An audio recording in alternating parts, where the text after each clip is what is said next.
Hello, dear viewers. Today we are launching a new project on our channel, a video on modern news topics from around the world. We will be telling you about the most interesting and important events that are happening in different countries and regions. Our goal is to give you objective and timely information, as well as to share our opinion and analysis. We hope you enjoy our format and follow our newscast. In this video, we have prepared 7 blocks of news for you. Block 1. Scientists, modern humans have inherited the shape of their noses from Neanderthals. Have you ever wondered why some people have such different noses? It turns out that the answer may lie in our ancient past.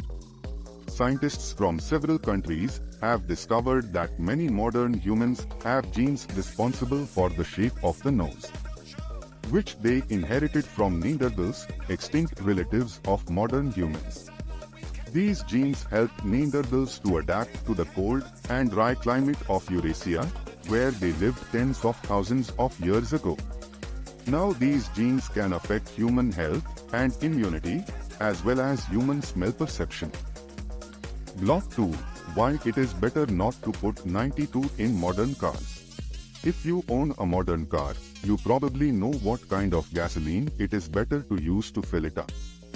But not everybody follows this rule, and economists on fuel filling up with 92 instead of the recommended 95 or even 98.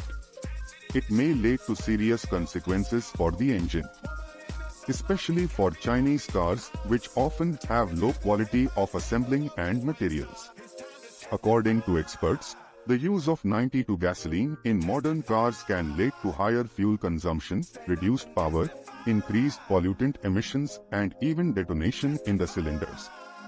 By 50,000 kilometers, this can lead to serious engine damage, requiring major repairs. Therefore, even for Chinese cars, it is better to use 98-octane gasoline despite its higher cost, as it can extend engine life up to 250,000 kilometers without an overhaul. Block 3. In Brazil, the management of Google and Telegram offices will be investigated. An investigation has begun against the management of Google and Telegram offices in Brazil on suspicion of violating free speech laws. According to prosecutors, the companies were blocking or removing content related to former President Lula da Silva, who was released from prison in April this year. Da Silva was found guilty of corruption and money laundering and has been serving his sentence since 2018.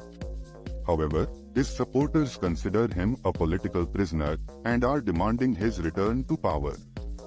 The prosecutor's office wants to find out what criteria Google and Telegram used to filter information about Da Silva and whether this is in line with Brazil's constitution.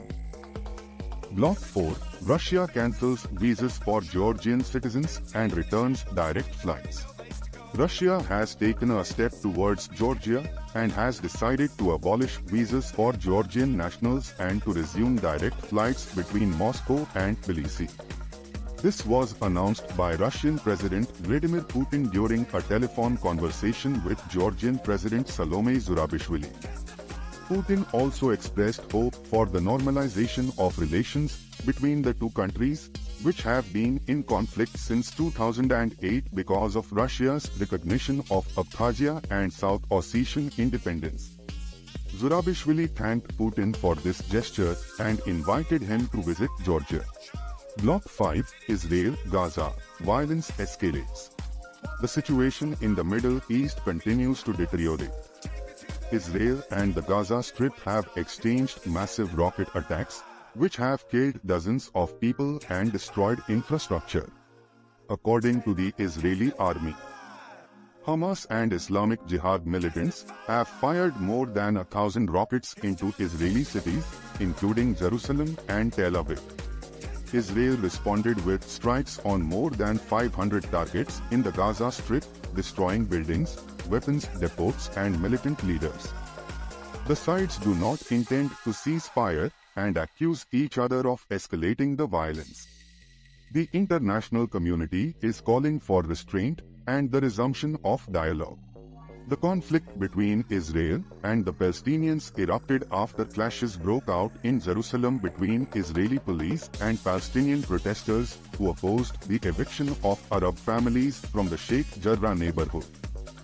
Also causing tension was the planning of a Jewish nationalist march through the Old City on Jerusalem Day, a holiday marking the unification of the city under Israeli control in 1967.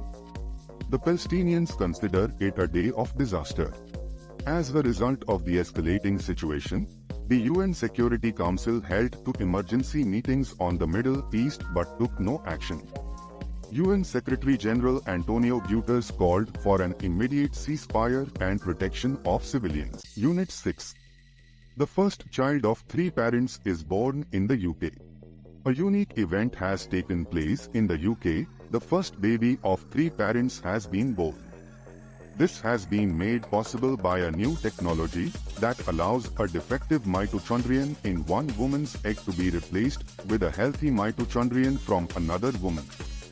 In this way, the child receives DNA from 3 people, the paternal and maternal DNA in the nucleus of the egg and the donor DNA in the mitochondria. This procedure helps to avoid passing on hereditary mitochondrial-related diseases such as Leber syndrome or Melias syndrome. In the UK, this technology was legalized in 2015 and several successful experiments have been carried out since then. Block 7. US and China start climate talks. The US and China have started climate talks in Shanghai. This is the first high-level meeting between the two countries since Joe Biden became US president. The talks are being led by US Special Envoy on Climate, John Kerry, and China's Environment Minister, Xing Zhenhua.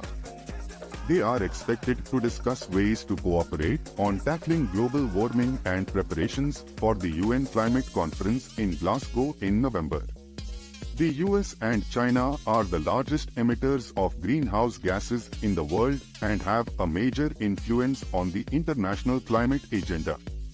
Both countries have declared their commitment to the Paris Climate Agreement and pledged to step up their ambitions to reduce emissions.